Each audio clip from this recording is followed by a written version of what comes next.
So here's a solution I'm searching for, and that is this cable here, and I have two smaller cables as well.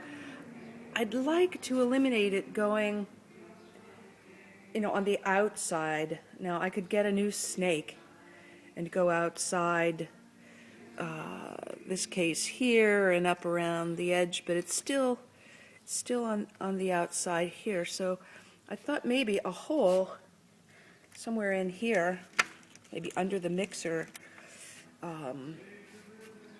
Talked to someone, they thought 2 inches would do it, and they didn't think that it would compromise the integrity, the structural integrity of the shelf were I to cut a 2-inch hole there through which I can slip this 8-channel snake and the 2 smaller cables.